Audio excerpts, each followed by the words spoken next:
Also, something else you're going to want to look for is when you flip the board over. This is called the component side. You flip the board over and there's a little metal like spike sticking out. They're legs. That's called the solder side, by the way. But you want to make sure that the legs aren't touching each other or making contact with anything that they shouldn't be.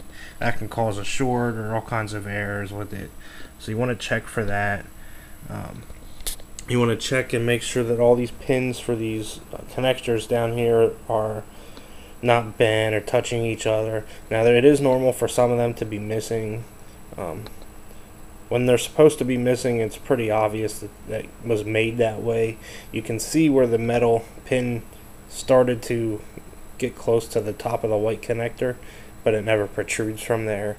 I would imagine if they were broken off, it wouldn't be as neat and clean as that, and you would probably be able to tell the difference between if it was broken or if it's meant to be that way. So just give it a good look over and you should be able to tell. Check your edge connector here, which is this piece here. Make sure all these metal things are in place and not missing. Make sure that the contacts aren't dirty. You can always take an eraser and go over and clean them off. Check it on both sides, both the solder side and the component side, and just make sure everything's there and ready to go.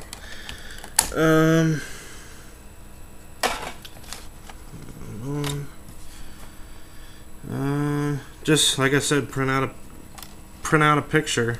Find a picture like this, of one that's complete though, and print it out and take it along and compare it. Just check to make sure everything's there, not missing, and everything that's not supposed to be there isn't there. Some of the chips will, there'll be some missing empty spots here in these chips, so you just got to figure out what's what. And finally, if possible, have the buyer or the seller plug in the PCB and show it to you, allow you to play it, watch the boot up screen. Every Mortal Kombat PCB has a boot up ROM test in which it'll display all these ROMs as like U186, U187, U188, and so on. And it'll do a test where it goes through, and if it passes, it'll turn green. That's fine.